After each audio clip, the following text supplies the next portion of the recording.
Hello everyone. Last class में हम मराठों के उदय और उनके अंत तक की चर्चा कर चुके थे। कैसे आखिरी पेशवा बाजीराव द्वितीय को अंग्रेज़ों ने पेंशन देकर कानपुर भेज दिया था और कैसे उनके बहुत सारे क्षेत्रों को सहायक संधि और हड़प नीति के द्वारा इन्होंने जीत लिया था। ठीक है, इसके बाद मैंने कहा था कि नेक्स्ट क्लास से हम भारत में यूरोपीय कंपनियों के आगमन की चर्चा करेंगे और उसी के अनुसार आज से हम भारत में यूरोपीय कंपनियां जो जितनी भी कंपनियां आई हैं उनका एक ब्रीफ इंट्रोडक्शन लेते हुए और सभी के बारे में एग्ज़ाम के पॉइंट ऑफ व्यू से महत्वपूर्ण बिंदुओं की चर्चा करेंगे। ठीक है, तो जैसे कि हम सभी ने बचपन से पढ़ा हुआ है कि भारत जो है वो अंग्रेज़ों का गुलाम रहा है, लेकिन यहाँ पे केवल यूरोप से केवल अंग्रेजी नहीं आए थे। लगभग 4 से 5 विदेशी कंपनियाँ यहाँ पे आई थी। कुछ यहाँ पे सरवाइव कर पाई और कुछ जो है वो बहुत जल्दी भारत से वापस चली गई। ठीक है, अगर देखा जाए भारत आने वाले विदेशी कंपनियों में जो सबसे पहला कोई यूरोपीय देश था तो उसका नाम है पुर्तगाल। ठीक है, पुर्तगाल के एक यात्री जिसका नाम क्या है, वास्को डी गामा। ये नाम हम सभी ने बचपन में ही पढ़ा हुआ है। वास्को डी गामा जो सबसे पहले भारत आया था, यूरोपीय यात्री था जो कि भारत आया था। ठीक है, तो वास्को डी गामा भारत क्यों आया था? आपको पता है कि ये व्यापार करने के उद्देश्य से भारत आया था। जैसे कि वास्को डी गामा से पहले क्या भारत से व्यापार नहीं करते थे यूरोपीय लोग? तो व्यापार तो तब भी होता था, लेकिन तब जो ट्रेड रूट था, जो व्यापारिक मार्ग था, वो लैंड रूट से होकर के या भूभाग वाले मार्ग से होकर के गुजरता था। ठीक है, अब थोड़ा सा मैं चर्चा कर देता हूँ कि कौन कौन से यात्री भारत आए थे। उसके बाद हम इसको मैप में देखेंगे कि इनका पहले रूट क्या होता था और बाद में इन्होंने कौन सा रूट लिया जिसकी वजह से इनको बेनिफिट होना शुरू हुए थे। तो भारत आने वाले सबसे पहले जो यूरोपीय यात्री थे या व्यापारी थे कह सकते हैं, पुर्तगाली व्यापारी थे। तो सबसे पहले हम देश का ही नाम लिखते हैं, कौन कौन से देश इसमें इन्वॉल्व हुए थे। सबसे पहला है पुर्तगाल। सबसे पहले पुर्तगाल भारत आया, पुर्तगाली व्यक्ति भारत आए थे। ये लगभग 1498 के आसपास भारत आए थे। ठीक है, दूसरा, भारत में डच लोग भी भारत आए हैं। 1596 के आसपास ये भारत आए। भारत आने वाले तीसरी यूरोपीय कंपनियां या तीसरा यूरोपीय देश था इंग्लैंड, या जिसको कि हम अंग्रेज के नाम से जानते हैं।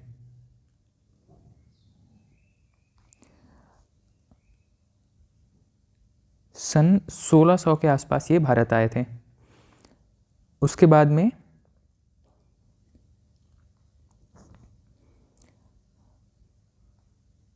डेनमार्क के कुछ लोग भी भारत आए हैं, हालांकि बहुत इम्पोर्टेंट नहीं है।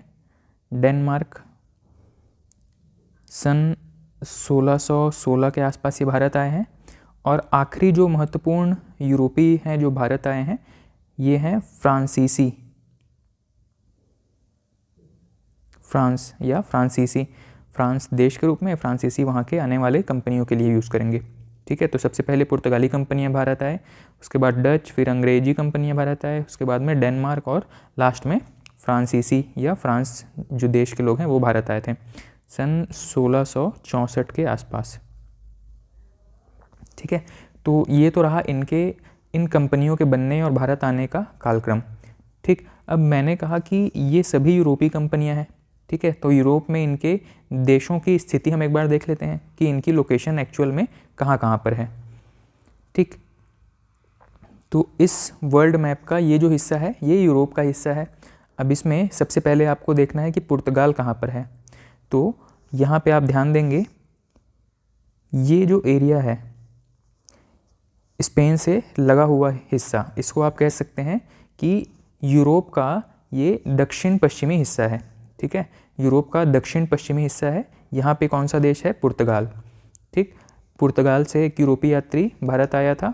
अच्छा, इस पूरे एरिया को हम यूरोप कह रहे हैं इसीलिए जब यूरोपीय यात्री की बात करेंगे तो इसमें वो सभी शामिल हो जाएंगे, पुर्तगाली भी, डच भी, अंग्रेज भी, आपके डेनमार्क वाले भी, फ्रांसीसी भी, ये सभी यूरोपीय यात्री कहे जाएंगे या यूरोपीय कंपनियां कही जाएंगी। लेकिन जब हमको स्पेसिफिक बताना हो कि कौन सी कंपनी भारत आई है तो हमें उस देश का नाम बताना पड़ेगा, जैसे कि यहाँ पे पुर्तगाली भारत आए हैं। ठीक, दूसरा है डच। ठीक है, डच किसको कहा जाता था? जो नीदरलैंड या हॉलैंड के निवासी है इनको डच कहा जाता है। ठीक है, तो नीदरलैंड इस मैप में कहाँ पर लोकेट करेंगे? देखिए स्पेन, ये तो हो गया पुर्तगाल के ऊपर में फ्रांस के ऊपर में पुर्तगाल के ऊपर में स्पेन के ऊपर में फ्रांस के ऊपर में आप देखेंगे तो यहाँ पे बेल्जियम, और उसके ऊपर में ये छोटा सा कंट्री है नीदरलैंड। ठीक है, ये क्या है? नीदरलैंड। ठीक, ये जो सेकंड कंट्री है इसका नाम है नीदरलैंड और यहीं के निवासियों को डच कहा जाता है। ठीक, तीसरे जो थे इंग्लैंड के लोग आए थे भारत। ठीक, इंग्लैंड जिसको कि यूनाइटेड किंगडम भी कहा जाता है। तो ये वाला एरिया कौन सा हो गया आपका? इंग्लैंड, या जहाँ से अंग्रेज भारत आए थे। चौथा है डेन या डेनमार्क। ठीक है, अब ये डेनमार्क कहाँ पे है? ये भी यहाँ पे दिखाई दे रहा है आपको, डेनमार्क। ठीक, और पांचवा जो कंपनियाँ हैं उसका नाम है फ्रांसीसी लोग भारत आए थे, ये है फ्रांस। ठीक, तो इतने यूरोपीय देश जो है वो भारत आए थे। इसके अलावा भी कुछ छोटे छोटे देश हैं, जैसे कि कहा जाता है स्वीडन भी कुछ समय के लिए भारत आया था, जैसे कि स्वीडन ये वाला है। ठीक है, ये वाला हिस्सा जो है वो स्वीडन का हिस्सा है, पर ये बहुत महत्वपूर्ण नहीं है। तो हमें इन पांचों के बारे में थोड़ी थोड़ी जानकारी रखनी है, और ख़ास करके जो हमें सबसे अंत में और सबसे लंबे समय तक जो शासन करेंगे ये हैं अंग्रेज। ठीक है, तो इनके बारे में हमें बहुत ठीक से पढ़ना पड़ेगा। ठीक, तो इनकी लोकेशन हम देख चुके हैं, पुर्तगाल हो गए, आपके अंग्रेज हो गए, फ्रांसीसी हो गए, नीदरलैंड वाले को डच कहा जाएगा, और यहाँ पे डेनमार्क वालों को डेनिश कहा जाता है। ठीक, तो ये 5 देश हैं जो कि भारत आते हैं व्यापार के लिए। फिर आपसी युद्ध में धीरे धीरे करके एक एक करके ये जो भारत में सर्वाइव सबसे लंबे समय तक कर पाता है वो भारत में टिक जाता है, और बाकी सभी को भारत छोड़ करके जाना पड़ता है। तो लास्ट तक भारत में शासन करने वाला जो यूरोपीय देश था इसका नाम है आपका ब्रिटेन। ठीक, या यूनाइटेड किंगडम। अब इनका जो आने का रास्ता है, मैं चर्चा कर रहा था कि क्या ये लोग इससे पहले भारत में नहीं आते थे? मतलब जब पुर्तगाली यात्री वास्को डी गामा भारत आया, क्या इससे पहले ये भारत से व्यापार नहीं करते थे? तो व्यापार तो तब भी करते थे, लेकिन तब इनका जो व्यापारिक मार्ग होता था ये कौन सा था? देखिए अब यहाँ पे इस वर्ल्ड मैप में आप ध्यान देंगे, ये पूरा एरिया है यूरोप का, ये है हमारा भारत। ठीक, अब यहाँ से जब ये लोग यूरोप से भारत आते थे तो ये लैंड रूट के थ्रू भारत आते थे। ठीक, लैंड रूट में क्या होता था? अच्छा, कई बार ऐसा होता था कि इनको भारत तक आने का जब मौका नहीं मिलता था तो ये क्या करते थे, यहीं पे जो अरब कंट्रीज़ हैं उनसे ट्रेड कर लिया करते थे। भारत से जो भी सामान है वो अरब कंट्रीज़ में आता था, और उसके बाद ये लोग यूरोप को सामान भेज देते थे। अब जब ये पूरी व्यापार की बात हो रही है तो ऐसा क्या चीज़ है जिसका व्यापार करने के लिए भारत आना चाह रहे हैं, और क्या ऐसा कौन सा चीज़ है जो यूरोप की तरफ नहीं मिल रहा है, भारत में मिल रहा है इनको? तो सबसे इम्पॉर्टेंट चीज़ है, याद रखेंगे, मसाले। यूरोपीय देश जो है वो ठंडे इलाके वाले देश हैं। यहाँ पे मीट या मांस को प्रिजर्व करके रखने के लिए, सुरक्षित रखने के लिए इन्हें मसालों की आवश्यकता होती है। जब ये मसाले की खोज करते हैं तो इनको सबसे बेस्ट क्वालिटी के और सबसे वैरायटी वाले मसाले मिलते हैं भारत या दक्षिण एशिया की तरफ। ठीक है, और यहाँ से मतलब भारत हो गया, पाकिस्तान हो गया, यहाँ पे नीचे इंडोनेशिया वगैरह हो गया, यहाँ से ये मसाले का खूब इंपोर्ट किया करते थे। लेकिन इनको डायरेक्ट ट्रेड रूट ना मिलने की वजह से यहाँ पे ये जो मिडिल मैन की भूमिका निभा रहे थे अरब कंट्रीज़, ये सारे के सारे मसाले इन दक्षिण एशियाई देशों से खरीद करके और फिर यूरोप को बेचते थे महंगे दामों पर। ठीक है, क्योंकि इनके पास तो कोई जो अरब कंट्रीज थे उनके पास कोई दूसरी चीज़ का व्यापार का साधन नहीं था। ठीक है, यहाँ पे तो पूरा बंजर भूमि और रेगिस्तान वाला एरिया था। ठीक, पेट्रोलियम की खोज तो बहुत बाद में हुई है। ठीक है, तो ये लोग क्या करते थे, दक्षिण एशियाई देशों से मसाले खरीदते थे और इन्हीं मसालों को फिर यूरोपियाई देशों को बेचा करते थे। इनसे जो मुनाफा होता था इन्हीं से इनका जीवन यापन हो रहा होता था। लेकिन यूरोपियाई देशों को ये समझ में आया कि इनसे मसाले खरीदना बहुत महंगा पड़ रहा है, और तभी यहाँ से ये वाला एरिया है आपका पुर्तगाल का। ठीक है, मैप में ये वाला एरिया है पुर्तगाल का। पुर्तगाल से एक यूरोपीय यात्री निकलता है अपने राजा से परमिशन लेकर के, और ये इस तरीके से सी रूट को फॉलो करते हुए यहाँ पे कुछ समय के लिए दक्षिण अफ्रीका के बिल्कुल दक्षिणी सिरे पर ये कुछ समय के लिए रुकता है। इसकी स्टोरी हम आगे देखेंगे। और उसके बाद ये सीधा इस तरीके से होते हुए भारत के केरल वाले एरिया में पहुंच जाता है। ठीक है। अच्छा, एक और चीज़, जब ये जो यूरोपीय लोग थे खुद ही लैंड रूट से आकर के भारत में कुछ व्यापार करने की कोशिश करते थे, तो ये जो अरब कंट्रीज़ है ये इनको ब्लॉक कर देते थे, यहाँ पे इनसे युद्ध वगैरह करते थे। ठीक है। तो इस वजह से इनसे अरब कंट्रीज से मसाले खरीदना इनकी मजबूरी थी। ये डायरेक्ट यहाँ से आ नहीं सकते थे क्योंकि इनको युद्ध का सामना करना पड़ता था, लूटपाट हो जाती थी इनके साथ में। ठीक। तो इन्होंने एक नया रूट खोजने का कोशिश किया, और ये जो नया रूट था ये दक्षिण अफ्रीका के नीचे हॉर्न ऑफ अफ्रीका से होकर के गुजरता था और यहाँ पे भारत तक पहुँच जाते थे। ठीक। तो सबसे पहले वास्को डी गामा यहाँ से निकला, और पुर्तगाल से निकल करके ये दक्षिण अफ्रीका के बिल्कुल किनारे किनारे होता हुआ हॉर्न ऑफ अफ्रीका से होकर के और यहाँ पे भारत के केरल वाले तट पर पहुँचा।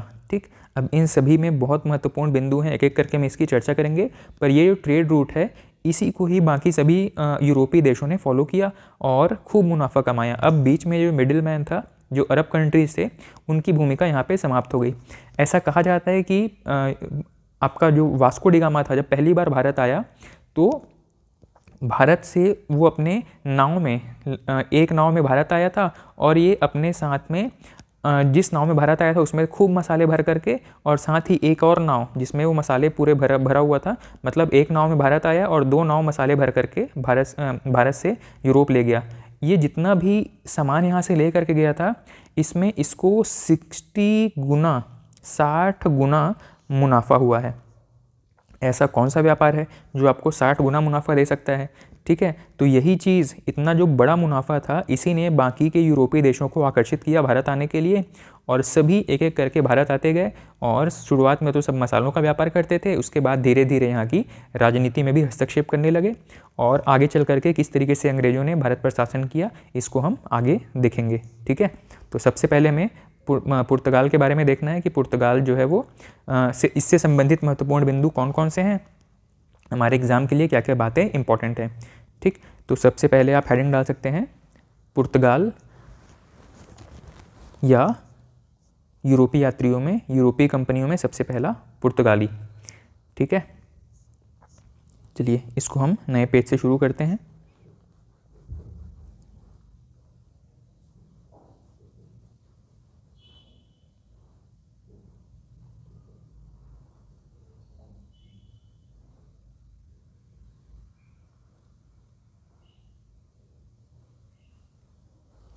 चलिए, सबसे पहले यूरोपीय कंपनी थी पुर्तगाली।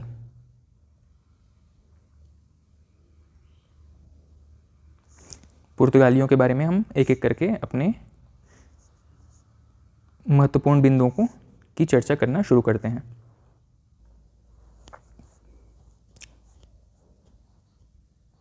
पुर्तगाल से आने वाला सबसे पहला पुर्तगाली या जो पहला व्यापारी था, इसका नाम क्या है?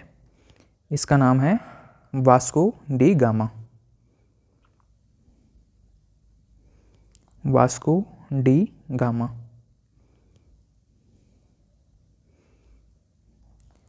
इसका नाम क्या है? Vasco D gamma. ये भारत में 1498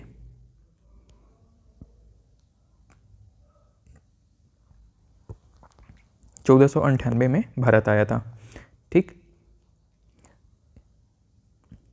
जब ये भारत आया था तो ये पुर्तगाल से चलना शुरू किया और अफ्रीका के लगभग, दक्षिण अफ्रीका के बिल्कुल दक्षिणी हिस्से में रुका था कुछ समय के लिए।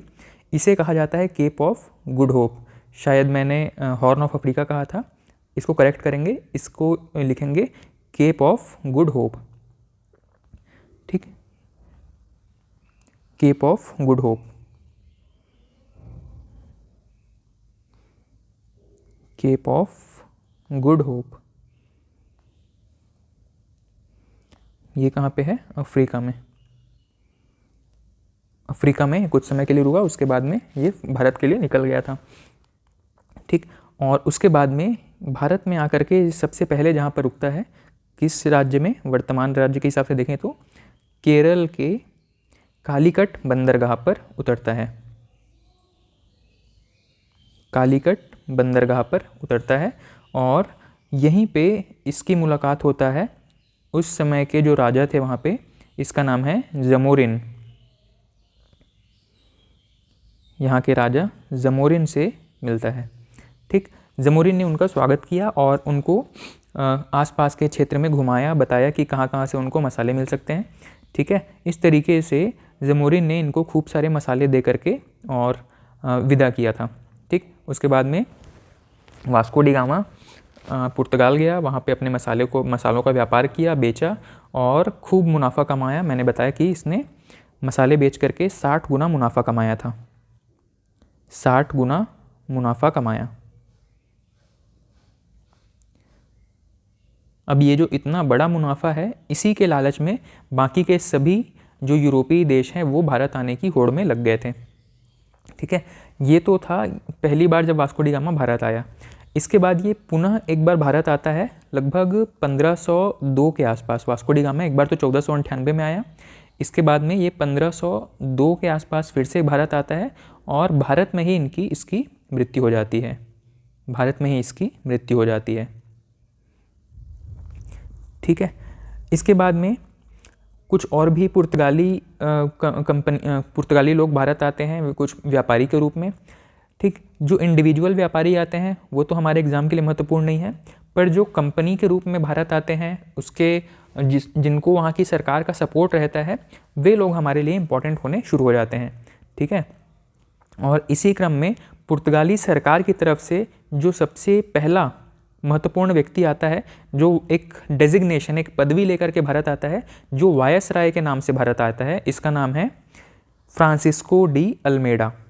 ठीक है, अब यहाँ से महत्वपूर्ण चीज़ें शुरू हो जाती है।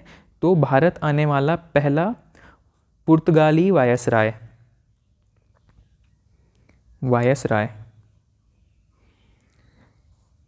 ठीक है, ये उनके सरकार के द्वारा दिया गया पद है, जो कि एक गवर्नर के जैसा कह सकते हैं, एक बड़े लैंड एरिया पे कंट्रोल रखने वाला व्यक्ति, एक बड़ा डेजिग्नेशन है। और इस नाम से एक व्यक्ति भारत आता है, इसका नाम है Francisco de Almeida. Francisco de Almeida.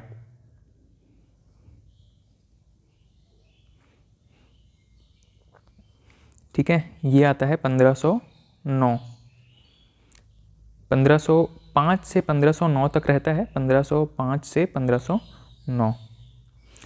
ठीक, इसने, जैसे कि मैंने बताया कि ये लोग शुरुआत में तो आ रहे थे सिर्फ व्यापार के उद्देश्य से, लेकिन जब वहाँ की सरकार का ये भारत पर हस्तक्षेप होना शुरू हुआ तो वो चाहते थे कि भारत का जो लैंड एरिया है उस पर भी अपना कंट्रोल स्थापित कर सकें। और लैंड एरिया पे कंट्रोल स्थापित करने के लिए इनको ज़रूरी था कि ये जो समुद्री मार्ग है उसको ब्लॉक कर दें, ताकि दूसरी विदेशी शक्तियाँ भारत में न पहुँच सकें। ठीक है, और इसी वजह से फ्रांसिस्को डी अल्मेडा ने एक पॉलिसी अपनाई, इसका नाम है ब्लू वाटर पॉलिसी। ठीक है, blue water policy, blue water policy. ये ब्लू वाटर पॉलिसी, या इसी को कहा जाता है शांत जल की नीति, शांत जल की नीति।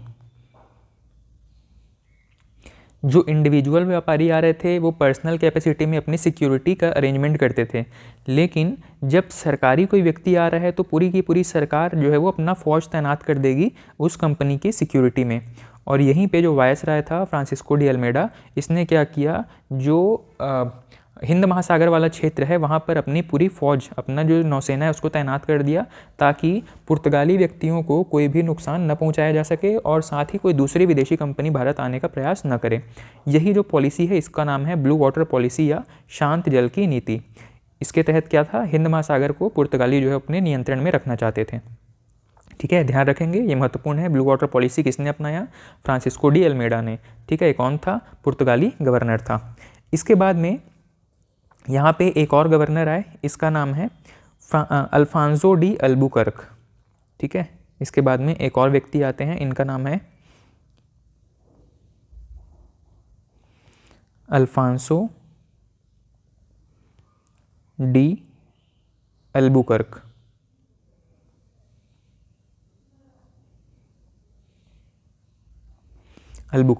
अल्फांसो डी अल्बुकर्क 1509 से 1515 तक भारत में गवर्नर के रूप में वायसराय के रूप में काम किया था इन्होंने। ठीक है, अब यहाँ पे जैसे जैसे ये अपनी स्थिति मजबूत करते जा रहे हैं नौसेना से लेकर के, उसके बाद में ये अब लैंड एरिया में मूव करना शुरू करेंगे और लैंड एरिया में अपना वर्चस्व स्थापित करने का प्रयास करेंगे। ठीक है, तो यहीं इसी क्रम में इन्होंने क्या किया, गोवा नाम का जो स्थान है आपको पता है ना, भारत में गोवा नाम की जो राज्य है ये पुर्तगालियों का गढ़ हुआ करता था। तो गोवा को इन्होंने क्या किया, गोवा को बीजापुर से छीन करके और अपना राजधानी बनाया। तो गोवा को अपनी राजधानी बनाया, गोवा को अपनी राजधानी बनाया। गोवा किसके अंडर में आता था, तो पहले जो है वो बीजापुर साम्राज्य के अंदर आता था, बीजापुर जो कि कर्नाटक का हिस्सा है। ठीक, तो मैंने बताया था बहमनी साम्राज्य से 5 हिस्से अलग हुए थे, उसी में से एक हिस्सा है बीजापुर। बीजापुर के अंडर आता था गोवा, और गोवा को पुर्तगालियों ने छीन करके अपनी राजधानी बना लिया। ठीक है, अच्छा ये शांत जल की नीति क्या है, इसको आप एक बार मैप में समझ लीजिए।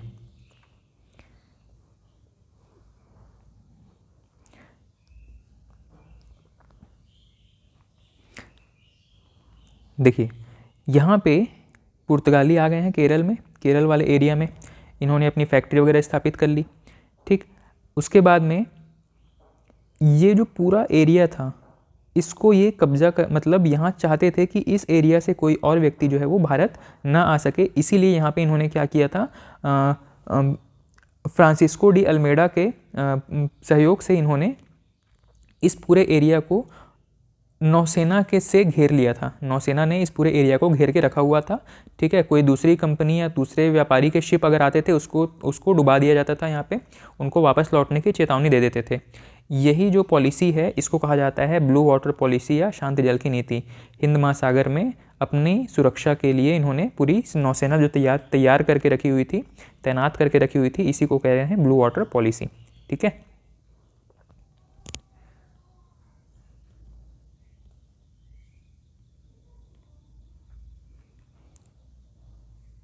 चलिए अल्फांसो डी अल्बुकर्क, इसने गोवा को अपनी राजधानी बनाया, महत्वपूर्ण है।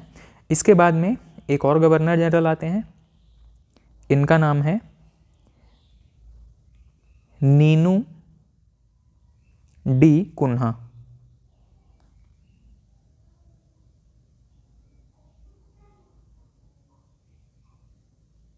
Nuno da Cunha.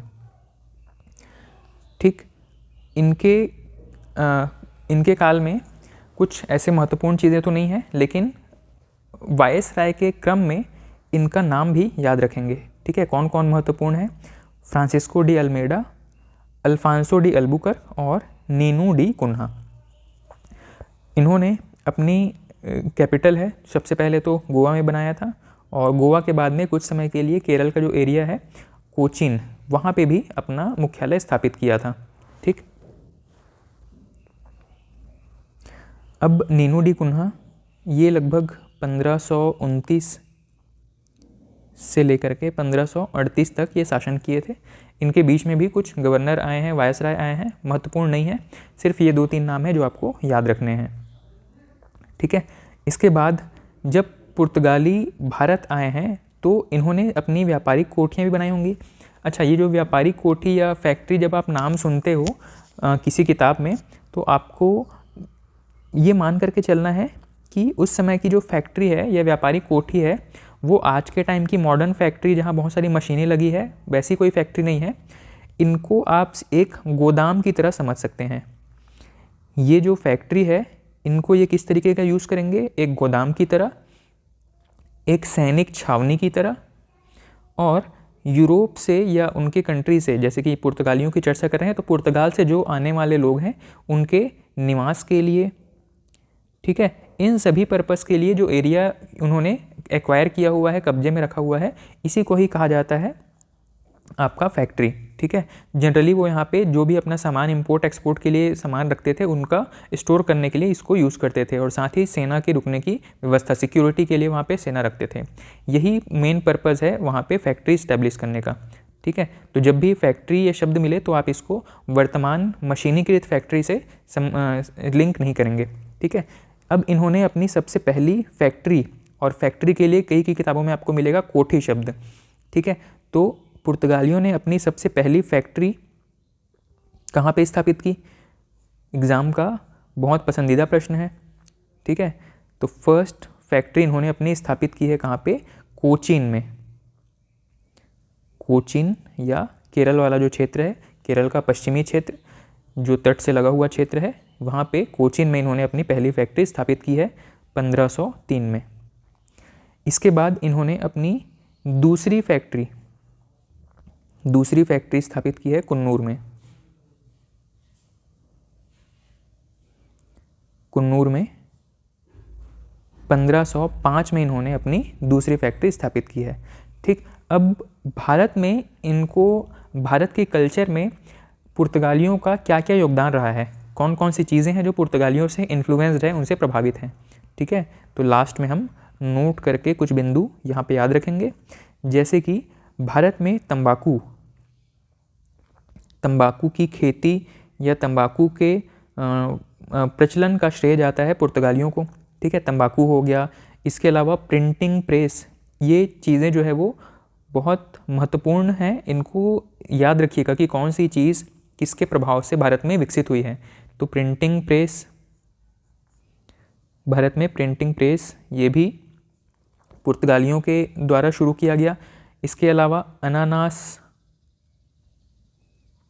पपीता, इसके अलावा जो अल्फांसो आम है, जो वैरायटी, एक आम की वैरायटी है अल्फांसो आम, ये भी अल्फांसो डी अल्बुकर्क के नाम से इसको याद रखेंगे। अल्फांसो आम हो गया, इसके अलावा काजू हो गया, ये सभी पुर्तगालियों की देन है भारत में, ठीक है। इसके बाद में अगली महत्वपूर्ण चीज़ क्या है?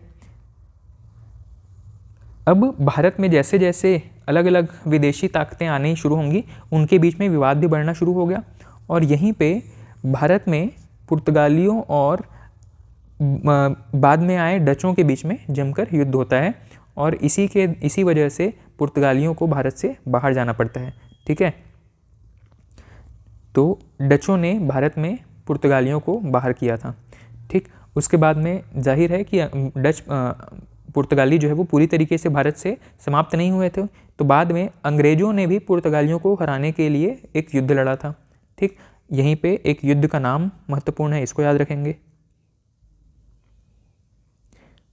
सुहेली का युद्ध। सुहेली का युद्ध ये कब हुआ है? 1612 में। किनके बीच हुआ है? तो पुर्तगालियों और अंग्रेज़ों के बीच में, अंग्रेज़ों के साथ।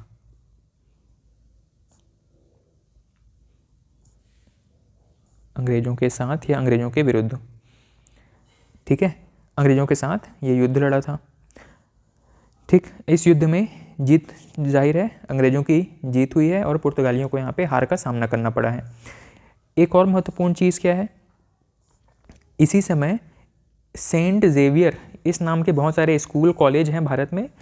यहीं पे भारत में जो गोवा है, गोवा में एक चर्च इन्होंने स्थापित किया। तो भारत में सबसे पहला चर्च, भारत का सबसे पहला चर्च गोवा में स्थापित किया गया, और ये जो गोवा में स्थापित किया गया इसका नाम था Saint Xavier church. Saint Xavier church, ठीक है। भारत का सबसे पहला चर्च पुर्तगालियों ने स्थापित किया है सेंट ज़ेवियर नाम से गोवा में, और ये भारत का सबसे पहला चर्च था, ठीक है। अब भविष्य में अंग्रेज़ों और पुर्तगालियों के बीच में वैवाहिक संबंध स्थापित हो जाते हैं, ठीक है। क्या वैवाहिक संबंध स्थापित होते हैं? तो याद रखिएगा, जो पुर्तगाली थे उनकी एक कन्या थी, उनके यहाँ की जो राजकुमारी थी, उनका विवाह हो जाता है ब्रिटिश राजकुमार से। ठीक है, पुर्तगाली जो राजकुमारी है उनका विवाह हो जाता है ब्रिटेन या अंग्रेज़ों के जो राजकुमार थे उनके साथ में। ठीक है, और इसी समय पुर्तगालियों ने जो बम्बई शहर था, बम्बई सिटी जो है सालसेट द्वीप पर, ये पूरा द्वीप उठा करके किसको दे दिया? अंग्रेज़ों को दहेज के रूप में दे दिया और खुद भारत छोड़ करके चले गए। ठीक है, पुर्तगालियों का कुछ हिस्सा जो है वो कुछ एरिया जो है वो भारत में बना रहा, लेकिन मुख्य रूप से ये जो अपना पूरा बोरिया बिस्तर है वो लेकर के भारत से चले गए थे। ठीक है, और ये कहाँ गए थे? तो ये फिर इंडोनेशिया की तरफ चले गए थे व्यापार करने के लिए।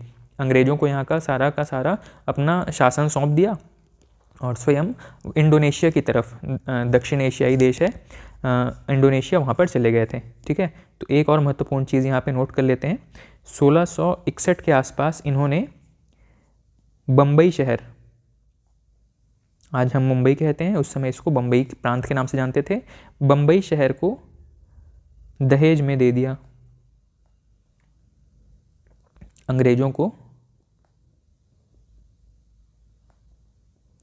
दहेज में दे दिया।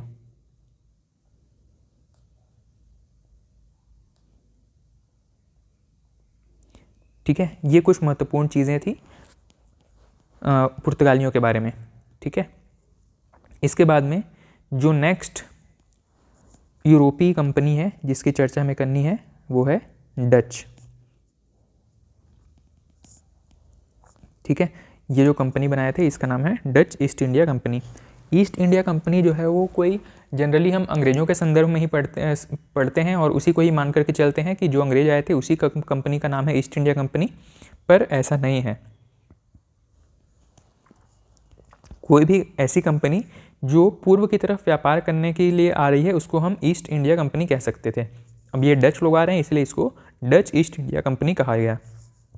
ठीक, और यहाँ के ये जो डच हैं वो किस देश के निवासी है? तो याद रखेंगे ये नीदरलैंड के निवासी हैं, नीदरलैंड।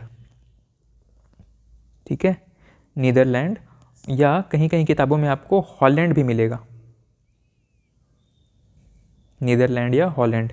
असल में नीदरलैंड 12 प्रोविंस या 12 प्रांतों का एक ग्रुप है, इसी में से एक प्रांत है हॉलैंड और ये सबसे महत्वपूर्ण है, इसीलिए नीदरलैंड को कई बार हॉलैंड नाम से भी लोग पहचानते हैं। ठीक है, तो नीदरलैंड मिले या हॉलैंड मिले या डच मिले, तीनों एक ही चीज़ है। डच वहाँ के निवासियों के लिए यूज़ किया जाता है। ठीक, ये कब आए थे भारत में? तो जो डच है वो उनका आना जाना 1596 के आसपास से शुरू हो गया था। 1596 में एक जो डच ईस्ट इंडिया कंपनी है इसकी स्थापना की गई थी और सबसे पहले जो भारत आए थे ये इनका भारत आगमन हुआ था 1606 के आसपास, सॉरी 1602 ईस्वी में। ठीक, 1602 ईस्वी में सबसे पहले भारत आए थे और भारत आकर के, जैसे मैंने बताया, फैक्ट्री स्थापित करती है कोई भी कंपनी भारत आकर के। ठीक है, अपना गोदाम के रूप में, अपने सैनिक सुरक्षा के लिए एक छावनी के रूप में। तो भारत आकर के इन्होंने सबसे पहले फैक्ट्री अपने स्थापित किया था मसूलीपट्टनम या मछलीपट्टनम में। उस समय मछलीपट्टनम कहा जाता है, आज हम इसको मसूलीपट्टनम कहते हैं। ठीक है, तो 1605 में फर्स्ट फैक्ट्री या कोठी, इन्होंने अपनी सबसे पहली फैक्ट्री स्थापित किया था मसूलीपट्टनम में। अलग अलग यूरोपीय व्यापारिक कंपनियां जो हैं इनका जो पहली फैक्ट्री है ये महत्वपूर्ण है, इसको याद रखेंगे। ठीक है, और इसके बाद में डचों के बारे में एक और महत्वपूर्ण चीज़ है भाई, देखो भारत में बहुत सारी कंपनीज जो हैं वो पैरेलली आना शुरू हो गए थे।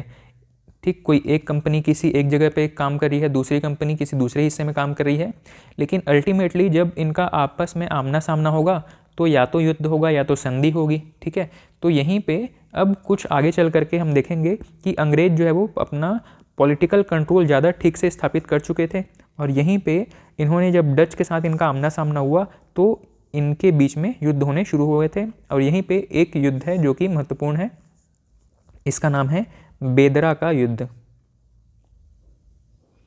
बेदरा का युद्ध, बेदरा का युद्ध हुआ है 1759 में इस 1759 के बेदरा के युद्ध में डच जो है वो परास्त हुए और डच जो है वो भारत छोड़ करके चले गए। ये अंग्रेजों से पराजित हुए, अंग्रेजों से पराजित हुए।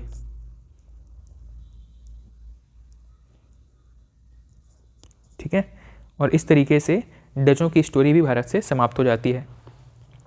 इसके बाद में वैसे क्रम के हिसाब से देखा जाए तो भारत में अब अंग्रेजों का आगमन होता है। भारत में अंग्रेज या ब्रिटिश ईस्ट इंडिया कंपनी, जिसको हम वास्तव में ईस्ट इंडिया कंपनी के नाम से जानते हैं, ठीक, इनका आगमन हुआ है। लेकिन अगर हम अब ईस्ट इंडिया कंपनी पढ़ना शुरू करेंगे तो इनके बारे में, क्योंकि ये सबसे लंबे समय तक शासन करते हैं, तो इनकी स्टोरी तो बहुत लंबी चलने वाली है, और इसीलिए हम अब इनको छोड़ करके इसके बाद जो छोटी छोटी कुछ कंपनियां आई हैं इनको देख लेते हैं। उसके बाद में हम ईस्ट इंडिया कंपनी या अंग्रेज़ों की तरफ वापस मूव करेंगे। ठीक है, तो अंग्रेज़ों के बाद में एक कंपनी कौन सी आई थी? डेनमार्क से आई थी, याद है? डेनिश या डेनमार्क वाली कंपनी। ठीक, ये कब आए थे भारत में? 1616 के आसपास। 1616 में ये भारत में आए थे और इनका जो फर्स्ट फैक्ट्री था, फर्स्ट फैक्ट्री इन्होंने फर्स्ट फैक्ट्री स्थापित किया था त्रावणकोर में। त्रावणकोर में अपनी पहली व्यापारिक कंपनी स्थापित किया था। ठीक, ये भारत में अपना व्यापार बहुत लंबे समय तक नहीं संभाल पाए, बाद में अंग्रेज़ों ने इनकी कंपनी को खरीद लिया और ये डेनिश या डेनमार्क के जो व्यापारी थे वो अब भारत छोड़ करके अपने देश चले गए थे। अंग्रेज़ों ने इसे खरीद लिया, अंग्रेज़ों ने इसे खरीद लिया। तो इनका भी चैप्टर यहीं पे क्लोज हो गया। ठीक है, भारत में लंबे समय तक ये कोई भी काम नहीं कर पाए। और लास्ट में एक कंपनी आती है, इसका नाम है फ्रांसीसी। फ्रांसीसियों का भारत में आगमन लगभग 1664 के आसपास इनकी व्यापारिक कंपनी गठित होती है और ये भारत आते हैं। ठीक, अब 1664 में ये भारत आते हैं तो इनसे संबंधित कुछ महत्वपूर्ण चीज़ें हैं। अंग्रेज़ों की जितना तो महत्वपूर्ण नहीं है, पर कुछ प्रश्न यहाँ पे पीएससी व्यापम में पूछे गए हैं। ठीक है, तो 1664 में फ्रांसीसी ईस्ट इंडिया कंपनी भारत आती है और सबसे पहला जो इन्होंने अपना फैक्ट्री स्थापित किया था, फर्स्ट फैक्ट्री इन्होंने स्थापित किया था सूरत में। ठीक है, सूरत, गुजरात का जो सूरत क्षेत्र है वहाँ पे इन्होंने अपना पहला फैक्ट्री स्थापित किया था। इसके अलावा सेकंड फैक्ट्री इन्होंने स्थापित किया था मसूलीपट्टनम में। मसूलीपट्टनम में, ठीक है, सबसे पहली व्यापारिक फैक्ट्री सूरत में स्थापित की है, उसके बाद में मसूलीपट्टनम में भी एक और फैक्ट्री स्थापित की है। ठीक, उसके बाद में यहीं पर एक बहुत महत्वपूर्ण चीज़ है फ्रांसीसियों के बारे में। एक शहर का नाम भारत में आपने पढ़ा हुआ है, एक यूनियन टेरिटरी का नाम पढ़ा हुआ है, पौंडीचेरी।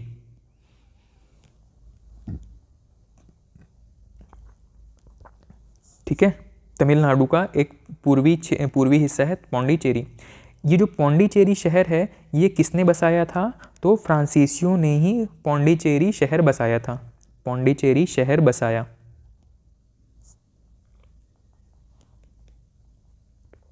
आज भी आपको वहाँ पे फ्रांसीसियों के निवास से संबंधित मतलब कल्चर वहाँ पे दिखाई देता है। ठीक है, तो फ्रांसीसियों ने यहाँ पे पौंडीचेरी शहर बसाया हुआ था। ठीक, इसके अलावा इनके एक गवर्नर का नाम बड़ा फेमस है। इनके एक गवर्नर है जो कि युद्ध करते हैं अंग्रेज़ों के साथ में, अपना अस्तित्व बचाने के लिए, फ्रांसीसी कंपनी को भारत में बने रहने के लिए एक युद्ध करते हैं। इसी वजह से गवर्नर का नाम महत्वपूर्ण है। ठीक है, तो गवर्नर हैं डुप्ले। फ्रांसीसी गवर्नर का नाम है डुप्ले। ये जो डुप्ले है ये फर्स्ट गवर्नर जनरल था भारत में, भारत आने वाला पहला फ्रांसीसी गवर्नर जनरल था। ये लगभग 1742 के आसपास भारत आता है, 1742 में भारत आता है। ठीक है।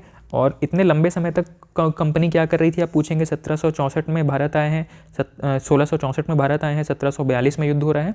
तो भारत आने के बाद ये कोशिश करते थे कि ये युद्ध या विवाद की स्थिति में न उलझें, बस अपना व्यापार करते रहें, प्रॉफिट कमाते रहें और अपने देश में भेजते रहें। तो यही सोच करके ये लोग व्यापार करते थे। लेकिन जब दूसरी व्यापारिक कंपनी जो है वो अपना प्रॉफिट कम होते देखती थी, तब ये आपस में युद्ध में लिप्त हो जाते थे, ठीक है। और जब व्यापारिक कंपनियां युद्धरत हो रही हैं, इसका मतलब है कि उस देश की सॉवरेनिटी पे खतरा है और उस देश की सरकार जो है वो अपने प्रतिनिधियों को फिर युद्ध करने के लिए भेजती थी। उसी तरीके से फ्रांस ने अपने गवर्नर, जिसका नाम है डुप्ले, इसको बाद में भारत की सुरक्षा के, भारत में अपनी कंपनियों की सुरक्षा के लिए भारत भेजा था।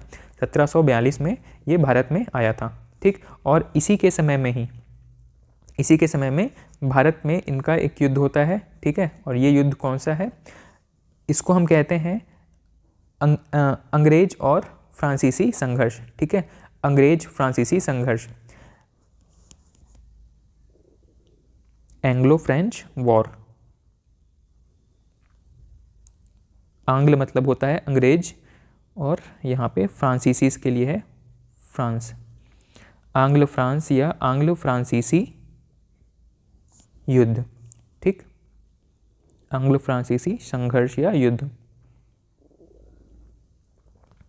इस आंग्लो फ्रांसीसी युद्ध में 1760 के आसपास ये युद्ध होता है और इस युद्ध का नाम है वॉन्डी वॉश का युद्ध। वॉन्डी वॉश का युद्ध। युद्ध का कारण आपको पता चल रहा है, ठीक है। युद्ध का कारण जनरली एक ही है। कोई भी कंपनी जब दूसरी कंपनी के लिए खतरा बन जाए, उसके व्यापारिक लाभ के लिए खतरा बन जाए, तो जो है सामने वाली कंपनी जो मजबूत है वो युद्ध का आगाज़ या उसका प्रारंभ करती है। जहाँ पे अंग्रेज यहाँ मजबूत हैं, इसीलिए इन्होंने फ्रांसीसियों के विरुद्ध युद्ध छेड़ दिया और फ्रांसीसियों को यहाँ पर हरा करके भगा दिया, ठीक है। इस युद्ध में आंग्ल या अंग्रेज़ों की विजय होती है और फ्रांसीसी यहाँ पे पराजित हो जाते हैं। और इस युद्ध के बाद में ये कन्फर्म हो गया था कि भारत में जो शासन करने वाली या भारत में व्यापार करने वाली जो सबसे मजबूत कंपनी है वो है अंग्रेज़ों की कंपनी, ठीक है। इस तरीके से यहाँ पे फ्रांसीसियों का भी चैप्टर क्लोज हो जाता है। जो महत्वपूर्ण चीज़ है, बिल्कुल महत्वपूर्ण जो है वो फ्रांसीसियों के बारे में, वो हम यहाँ पर देख चुके हैं। और इसके बाद में अब हम आगे बढ़ने वाले हैं अंग्रेज़ों के जितने महत्वपूर्ण चीज़ें हैं उनको लेकर के, ठीक है। तो अब हम यहाँ पे देखने वाले हैं ईस्ट इंडिया कंपनी, जिसको कि हम अंग्रेज़ों की जो कंपनी है जिसको कि हम ईस्ट इंडिया कंपनी के नाम से जानते हैं, सिर्फ उसी को लेकर के हम यहाँ पे आगे बढ़ेंगे, ठीक है। चलिए अब हम देखेंगे ब्रिटिश ईस्ट इंडिया कंपनी के बारे में।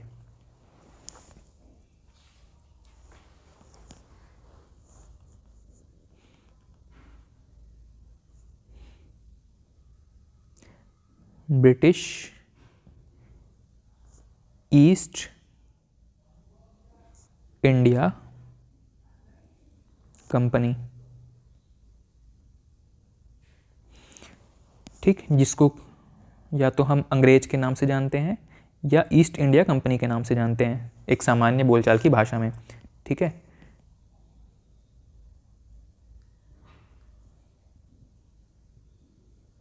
ब्रिटिश ईस्ट इंडिया कंपनी, ठीक।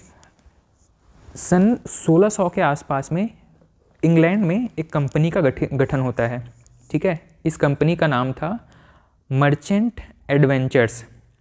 शुरुआत में जो पर्सनल प्राइवेट व्यक्ति थे, इन्होंने एक कंपनी का निर्माण किया, इसका नाम था मर्चेंट एडवेंचर्स। जैसे इसके नाम से स्पष्ट हो रहा है कि ये व्यापारियों की एक कंपनी थी, ठीक। बाद में इन्होंने क्या किया, ब्रिटेन की जो महारानी है उनसे एक आज्ञा पत्र लिया, ठीक। और तब इस कंपनी का नाम हो गया क्या, इस कंपनी का नाम बदल करके रखा गया the governor and company of merchants of London trading into the east Indies, ठीक।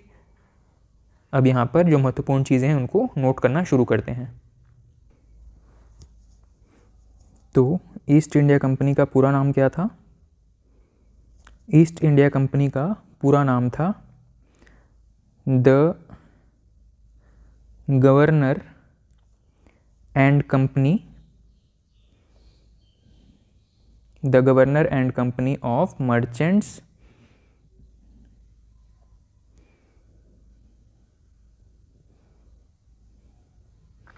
The governor and company of merchants of London trading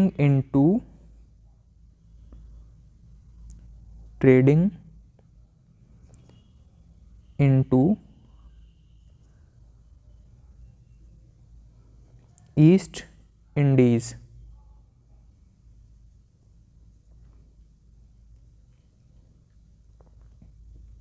ये पूरा नाम था ईस्ट इंडिया कंपनी का। ठीक है, इसका गठन कब हुआ था? तो इसका गठन हुआ था 1599 के आसपास में मर्चेंट एडवेंचर्स के नाम पे। सन 1600 में इन्होंने क्या किया, महारानी एलिजाबेथ, ब्रिटेन की जो महारानी है, महारानी एलिजाबेथ, उस समय जो महारानी थी, महारानी एलिजाबेथ, इनसे व्यापार के लिए इन्होंने आज्ञा पत्र लिया। ठीक है, और ये जो कंपनी थी इसको ईस्ट इंडिया कंपनी के नाम से आज्ञा पत्र दे करके और 15 वर्षों के लिए व्यापारिक अधिकार दे दिए गए कि आप जाइए, 15 वर्षों तक आपको कोई भी परेशान नहीं करेगा, किसी भी तरीके का टैक्स में बदलाव नहीं होगा। जो टैक्स एक बार फिक्स कर दिया गया है 15 साल तक आप ये टैक्स पे करेंगे और व्यापार करेंगे भारत या पूर्व के देशों की तरफ। ठीक है, ये आज्ञा पत्र मिलने के बाद में ये जो कंपनी थी ब्रिटिश ईस्ट इंडिया कंपनी के नाम से भारत की तरफ आना शुरू करते हैं। ठीक है, और एक व्यापारिक संस्था के रूप में इनको लाइसेंस मिल जाता है। लेकिन जैसे इस कंपनी को लाइसेंस मिला, ये तुरंत भारत में नहीं आ गए थे। ठीक है, इन्होंने भारत आने के लिए सबसे पहले ये भारत आकर के क्या करते, मतलब अचानक से आकर के जो पहले से सेटल्ड जो व्यापारिक कंपनियां हैं उनके साथ विवाद या विद्रोह या युद्ध की स्थिति उत्पन्न हो सकती थी। इसीलिए धीरे धीरे इन्होंने अपने कुछ राजदूतों को भेजना शुरू किया और इसी क्रम में एक व्यक्ति हैं, इनका नाम है कैप्टन हॉकिंस। ये कैप्टन हॉकिंस जो है वो मुग़ल बादशाह जो जहांगीर थे, ठीक है, उनके दरबार में आते हैं और इनके दरबार में आकर के ये सोचते हैं कि उस समय अकबर ही कार्यरत है यहाँ पे, तो अकबर के नाम पे बहुत सारे मैसेजेस पढ़ते हैं जो अपने राज्य से लेकर के आए थे और बाद में जहांगीर उनको बताते हैं कि भैया यहाँ पे मुग़ल शासन में अब अकबर का शासन नहीं है, जहाँ उनकी मृत्यु हो चुकी है और जहांगीर जो है वो यहाँ पर नए राजा बन चुके हैं। ठीक है, इस तरीके से भारत में इनके पहले जो राजदूत थे इनका नाम है कैप्टन हॉकिंस। 1608 में प्रथम ब्रिटिश राजदूत, इनका नाम है कैप्टन हॉकिंस।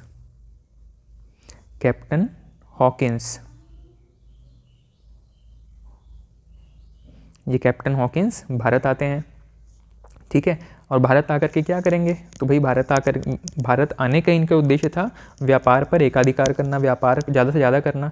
ठीक है, तो ये क्या करते हैं, भारत में व्यापार करने के लिए कुछ कह सकते हैं कि दस्तक या कुछ लिखित अधिकार पत्र की डिमांड करते हैं। ठीक है, अब क्योंकि ये एक बहुत बड़ी गलती कर चुके थे। गलती क्या था, ये जो मैसेज पढ़ते हैं वो अकबर के नाम से पढ़ते हैं, जबकि यहाँ पे शासक हो चुके होते हैं जहांगीर। ठीक है, जहांगीर के समय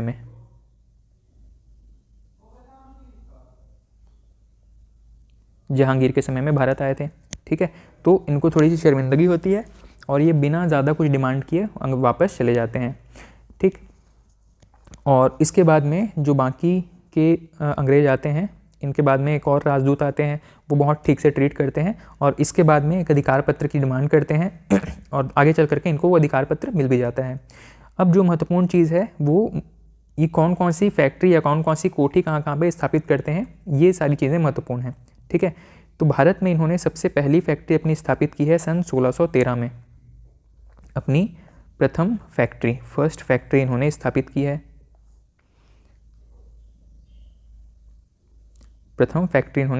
है। ये प्रथम फैक्ट्री कहाँ पर लगाया था इन्होंने, सबसे पहला फैक्ट्री इन्होंने लगाया है सूरत में अपनी पहली फैक्ट्री स्थापित की है और उसके बाद में दक्षिण की तरफ भी अपनी फैक्ट्री स्थापित की है। दक्षिण की तरफ इनकी पहली फैक्ट्री थी मसूलीपट्टनम में। मसूलीपट्टनम में, कई किताबों में आपको मसूलीपट्टनम पहली फैक्ट्री मिलेगा। असल में जो मसूलीपट्टनम था ये 1611 में ही स्थापित हो चुका था, लेकिन ये एक अस्थायी फैक्ट्री थी और सूरत जो है वो एक स्थायी फैक्ट्री थी। ठीक है, और इस तरीके से इन्होंने 1611 में मसूलीपट्टनम में अपना फैक्ट्री लगाया, 1612 से व्यापार प्रारंभ कर दिया था और 1613 में इन्होंने सबसे पहला अपना स्थायी फैक्ट्री लगाया है सूरत में। ठीक है, फर्स्ट स्थायी फैक्ट्री लिख देता हूँ मैं इसको, सबसे पहली स्थायी फैक्ट्री इन्होंने लगाया है सूरत में। ठीक है, और 1613 से ये भारत की बहुत प्रमुख व्यापारियों में शुमार हो गए थे, शामिल हो गए थे। ठीक है, अब ईस्ट इंडिया कंपनी जो है वो भारत आती है, व्यापार करती है। व्यापार में इनको इतना मुनाफा होता है कि ये इनको लगता है कि भारत में इनका व्यापारिक एकाधिकार होना चाहिए। जो दूसरे देशों के व्यापारी यहाँ पे काम कर रहे हैं उनको भगाने के लिए फिर अलग अलग तरीके से षड्यंत्र करना, युद्ध करना शुरू करते हैं। ठीक है, तो ब्रिटिशों के द्वारा भारत में एकाधिकार, व्यापारिक एकाधिकार के लिए क्या करते हैं, बाकी जो दूसरी यूरोपीय कंपनियां हैं उनको किसी न किसी तरीके से, चाहे कूटनीति हो, चाहे डायरेक्ट फाइट हो, या लोकल राजाओं के सहयोग से उनका दमन करना हो, इस तरीके से ये लगभग 1600 से लेकर के 1857 तक यही काम करते रहते हैं और अंततः व्यापारिक एकाधिकार प्राप्त कर भी लेते हैं। ठीक है, बाकी के सारे जो राजा थे, जो दूसरे विदेशी कंपनी थे, उनको हरा करके ये भारत में अकेले वर्चस्व वाले यूरोपीय कंपनी के रूप में काम कर रहे होते हैं। ठीक है, लास्ट में ये एकमात्र कंपनी बचती है भारत में काम करने वाली। ठीक है, तो यहाँ पे पुर्तगालियों के प्रति इन पुर्तगालियों को कैसे हराया था इसको हमने देखा था। पुर्तगाली राजकुमारी थी, उसका विवाह कर दिया था आपके ब्रिटेन के राजकुमार से और बम्बई शहर को दहेज में प्राप्त कर लिया था। उसके बाद में पुर्तगालियों का जो मेजर पावर था वो आपके दूसरे देशों की तरफ, दूसरे एशियाई देशों की तरफ शिफ्ट हो गया। भारत से इन्होंने अपना वर्चस्व लगभग कम करना शुरू कर दिया था। डचों को कैसे हराया, तो डचों के साथ मैंने बताया था एक युद्ध लड़ा था इन्होंने, बेदरा का युद्ध। बेदरा का युद्ध में इन्होंने अंग्रेज़ों ने डचों को परास्त कर दिया और डचों को इंडोनेशिया की तरफ जाने के लिए मजबूर कर दिया। फ्रांसीसियों के साथ इन्होंने एक युद्ध लड़ा, वांडीवाश का युद्ध, और उसमें फ्रांसीसी जब पराजित हो गए तो अंग्रेज यहाँ पे अपना सत्ता मजबूत करके और राजनीतिक एकाधिकार या राजनीतिक वर्चस्व को स्थापित कर लिए। ठीक, डेनिश जो डेनमार्क के जो व्यापारी थे, इनको भी इन्होंने इनकी कंपनी खरीद ली थी और उसके बाद में इनको अंडमान निकोबार की तरफ व्यापार करने के लिए भेज दिया था। तो इस तरीके से ये भारत में जितने भी दूसरी विदेशी कंपनियां थीं, इन सभी को किसी न किसी तरीके से हरा करके या उनसे युद्ध करके, उनसे संधि समझौता करके, उनको खरीद करके, साम दाम दंड भेद जो भी बन पड़ा उस तरीके से इन्होंने अपना एकाधिकार रखने के लिए बाकी कंपनियों को बाहर का रास्ता दिखा दिया। ठीक है, अब बाकी कंपनियों को तो बाहर का रास्ता दिखा सकते हैं, लेकिन जो भारत में ही जो मुग़ल प्रशासन काम कर रहा था, जो मुग़ल शासक काम कर रहे थे, उनको कैसे हराता। ठीक है, तो उनके लिए भी इसने कुछ सॉल्यूशन निकाला। जैसे कि सबसे पहला अगर बात करें कि भारतीय राजाओं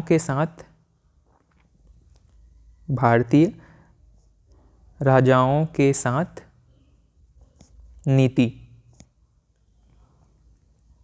इनके साथ क्या नीति अपनाई, तो इनको जनरली ये क्या करते थे, किसी न किसी तरीके का इनका ऐसा हेल्प करते थे कि जिनसे भारतीय राजा जो है वो द्रवीभूत हो जाते थे। इनके मन में उनके प्रति कुछ सहानुभूति उत्पन्न होती थी और ये उनको किसी न किसी तरीके का फेवर कर देते थे। जैसे कि हमारे मुग़लों को कैसे इन्होंने अपने कंट्रोल में लिया, तो मुग़ल एक शासक हैं फ़र्रुखसियर।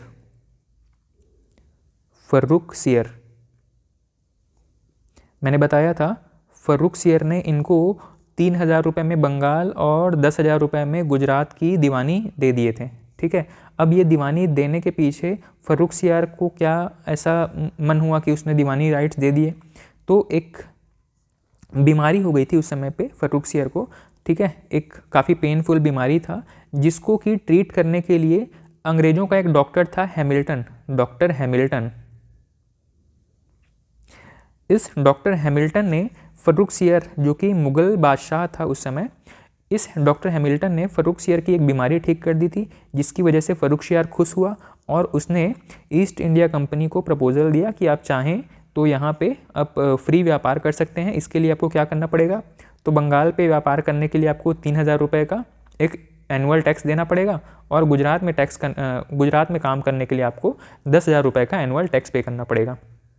ये जो दीवानी राइट्स मिले थे, इसके बाद अंग्रेज़ों का व्यापार पर, इस क्षेत्र में व्यापार पर एकाधिकार हो गया था। ठीक है, और ये जो पहला कंडीशन था, जो पहली गलती थी फर्रुखसियार की, वो आगे चल करके भारत के लिए सिरदर्द बन जाती है। ठीक, उसी तरीके से ये तो हो गया आपका दिल्ली वाला एरिया। ठीक है, इसने क्या किया, दिल्ली में जो मुग़ल बादशाह हैं उनसे फेवर ले लिया। दूसरी तरफ बंगाल वाले क्षेत्र में, बंगाल वाले एरिया में मैंने बताया था, इन्होंने 2 महत्वपूर्ण युद्ध में भूमिका निभाई है। एक है प्लासी का युद्ध और एक था बक्सर का युद्ध। प्लासी का युद्ध कब हुआ था, 1757 में, और बक्सर का युद्ध हुआ था 1764 में। बक्सर का युद्ध 1764 में। प्लासी का युद्ध तो कूटनीति से जीते थे, और बक्सर का युद्ध जो है वो डायरेक्ट फाइट में इन्होंने जीता था। ठीक, इस तरीके से बंगाल वाला जो एरिया है वो बक्सर का युद्ध के बाद में इनके कंट्रोल में आ गया। इसके बाद में अंग्रेज़ों ने धीरे धीरे करके, मतलब जब तक इनके अलग अलग गवर्नर हैं, गवर्नर जनरल है, वायसराय हैं, ये भारत आते गए और अपना अपना दिमाग लगा करके अलग अलग राज्यों को अपने अधिकार में करते गए। उसी श्रेणी में एक नीति हम पढ़ते हैं, एक इनकी पॉलिसी है सहायक संधि की नीति, सहायक संधि। ठीक है, तो बहुत सारे राज्यों को इन्होंने सहायक संधि के द्वारा अपने राज्य में मिला लिया, बहुत सारे राज्यों को हड़प नीति के तहत अपने राज्य में मिला लिया, और बहुत सारे राज्यों को डायरेक्ट युद्ध करके अपने राज्य में मिला लिया। इस तरीके से ये कंटिन्यू भारत के अलग अलग क्षेत्रों को अपने एरिया में मिलाते चले गए हैं। ठीक है, सहायक संधि में किसको मिलाए, हड़प नीति में किसको मिलाए, इन सभी को हम आगे चल करके एक एक कर करके देखेंगे। फिलहाल याद रखिएगा कि भारत में इनकी नीति क्या कौन कौन सी रही थी। तो शुरुआत में ये सबसे बढ़िया, एक भीख मांगने के जैसा, एक कह सकते हैं कि इनको भिक्षा पात्र लेकर के आए थे, उसमें राजा से सहयोग मांगते थे। तो जो डॉक्टर हैमिल्टन था, उसकी वजह से फर्रुखसियार ने इनको कुछ दीवानी राइट्स दे दिए थे बंगाल का और गुजरात वाले एरिया का। उसके बाद में यहाँ पर इनकी बदमाशी निकलती गई और धीरे धीरे ये डायरेक्ट युद्ध में इन्वॉल्व होते चले गए। ठीक है, डायरेक्ट युद्ध में इन्वॉल्व होते चले गए। इसके अलावा जब इनका कुछ कंट्रोल स्थापित हो गया यहाँ की राजनीति में, उसके बाद यहाँ के राजाओं से सहायक संधि करने लगे, हड़प नीति जैसी पॉलिसीज़ अपनाने लगे, और इस तरीके से धीरे धीरे करके अंग्रेज़ों का भारत में वर्चस्व स्थापित हो गया। और 1857 के बाद तो हम कह सकते हैं कि ये पूरी की पूरी जो व्यापारिक शक्ति थी, जो व्यापारिक कंपनी जिस सत्ता पर अधिकार करके बैठी हुई थी, ये पूरी की पूरी सत्ता फिर सीधे ब्रिटिश क्राउन के अंडर चली गई। 1857 के बाद में, 1857 की जो क्रांति हुई है, तो 1857 की क्रांति के बाद में ब्रिटेन का प्रत्यक्ष शासन, अब यहाँ पे कंपनी का शासन नहीं रहेगा, अब यहाँ पे ब्रिटेन के किंग या क्वीन का प्रत्यक्ष शासन स्थापित हो जाएगा। ठीक है, और इस तरीके से 1857 से लेकर के 1947 तक ब्रिटेन का प्रत्यक्ष शासन रहता है, और उसके बाद में 1947 में जाकर के भारत को आज़ादी मिलती है। भारत जो है वो आज़ाद हो पाता है। ठीक, तो इस बीच का जो पूरा हिस्ट्री है, बहुत लंबा हिस्ट्री है, इसको हमें एक एक करके, और बहुत इम्पॉर्टेंट हिस्ट्री है, इसको देखना है। ठीक है, तो नेक्स्ट क्लास में हम ये चर्चा करेंगे कि अंग्रेज़ों ने किस तरीके से कौन कौन से एरिया को अपने अधिकार क्षेत्र में मिलाना शुरू किया था। ठीक है, कौन कौन से इनके गवर्नर आए, गवर्नर जनरल आए, वायसराय आए, इन सभी को अब एक एक करके देखना शुरू करेंगे। ठीक है, तो आज की क्लास में इतना रखते हैं। नेक्स्ट क्लास में हम अंग्रेज़ों के आगे का इतिहास, भारत में ब्रिटिश ईस्ट इंडिया कंपनी के बाद में किस तरीके से ऐतिहासिक बदलाव हुए हैं, इनको देखना शुरू करेंगे। ठीक है, तो आज की क्लास में इतना ही। Thank you.